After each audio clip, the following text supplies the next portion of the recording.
Hello বন্ধুরা, keyboard এই mobile keyboard দিয়ে কিন্তু যাবতীয় টেক্সট বা মেসেজ আমরা লিখে থাকি। এই কিবোর্ডের ব্যাকগ্রাউন্ড সাইজে যদি লক্ষ্য করেন, আমি কিন্তু একটা ফটো সেট করে নিয়েছি। আর এই ফটোর কারণেই কিন্তু আমার কিবোর্ডটা অনেক আকর্ষণীয় লাগছে। তো আপনারা অনেকে অনেক ফোনে দেখে থাকবেন এই ধরনের ফটো বা থিম কিন্তু পরিবর্তন করে নিয়েছে। তো আপনারাও কিভাবে নিজেদের ফটো এই কিবোর্ডের ব্যাকগ্রাউন্ডে ব্যবহার করবেন, চলুন আজকের ভিডিওতে দেখিয়ে দেব। ভিডিওটা শুরু করা যাক। ওকে, শুরুতে আমাদের কি করতে হবে, যে কোনো সার্চ বারে গিয়ে আমাদের কিবোর্ডটা ওপেন করে নিতে হবে। তো কিবোর্ডটা ওপেন হওয়ার পরে আমরা নিচে কিন্তু সেটিং আইকন দেখতে পাবো। অনেক কিবোর্ডে দেখতে পাবো না, এই জন্য আমরা একটা ডট দেখতে পাচ্ছি, অর্থাৎ কমা। এটি চেপে ধরলেই কিন্তু সেটিং আইকন চলে আসবে। তো স্ক্রিনে লক্ষ্য করছেন এখানে সেটিং আইকন চলে আসে, জাস্ট এখান থেকে ছেড়ে দিলেই কিন্তু পরবর্তী অপশন চলে আসছে। এখানে যদি লক্ষ্য করেন এখানে কিন্তু ছোট্ট একটা সেটিং আইকন দেওয়া রয়েছে নিচে, এটি মূলত রেডমি কিবোর্ড। তো এই রেডমি কিবোর্ডটা যারা ব্যবহার করবেন তাদের কিন্তু এই প্রসেসে ফলো করতে হবে। তো অন্যান্য কিবোর্ডে সেটিং আইকনটা খুঁজে নেবেন। তো এরপরে দেখতে পাচ্ছেন এখানে কিন্তু থিম নামে একটা অপশন দেওয়া রয়েছে, জাস্ট প্রথমে এই থিমে আমরা ক্লিক করে দেব। ওকে, থিমে ক্লিক করার পর কিন্তু ম্যানুয়ালি এখানে কিন্তু অনেকগুলো থিম আমার দেওয়া রয়েছে। তো এখান থেকে যদি আমাদের মন চায় তাহলে কিন্তু এটা আমরা সেট করে নিতে পারি সম্পূর্ণ ফ্রিতে। তো এখানে দেখতে পাচ্ছেন একটা থিম আমার পছন্দ হয়েছে, জাস্ট এর উপরে ক্লিক করে দেব।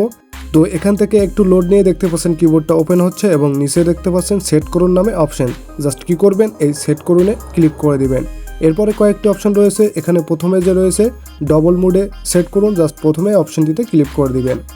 ওকে, এখানে ক্লিক করার পরই কিন্তু একটা অ্যাড দিতে পারে যদি আপনাদের মোবাইলে ইন্টারনেট কানেকশন চালু থাকে। তো এই অ্যাডটা হয়ে গেলেই কিন্তু সেট করুন দেখতে পাচ্ছেন সাকসেসফুল চলে আসবে। ওকে, এখান থেকে কিন্তু আমাদের থিমটা সেট করা শেষ। তো এখান থেকে যদি ব্যাগে চলে আসি তাহলে আমরা এই থিমটা কিন্তু দেখতে পাবো। ওকে, এরপরে আমরা দেখব আমরা কিভাবে আমাদের নিজেদের ফটো সেট করব।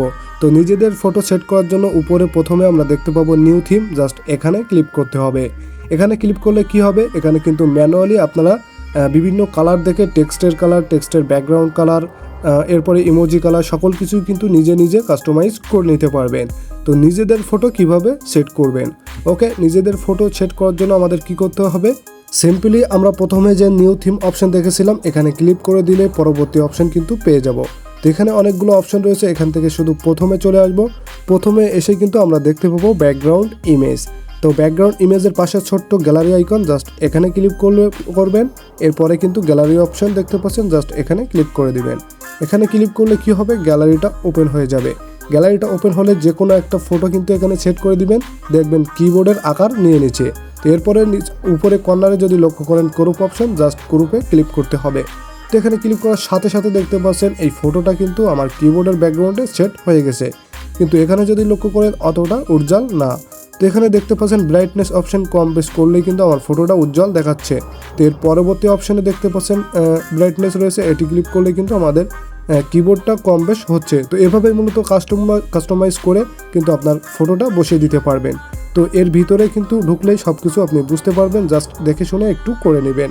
ওকে, ভিডিও ছিল এ পর্যন্ত। ভিডিওটা ভালো লেগে থাকলে চ্যানেলটি সাবস্ক্রাইব করে পাশে থাকুন। আল্লাহ হাফেজ।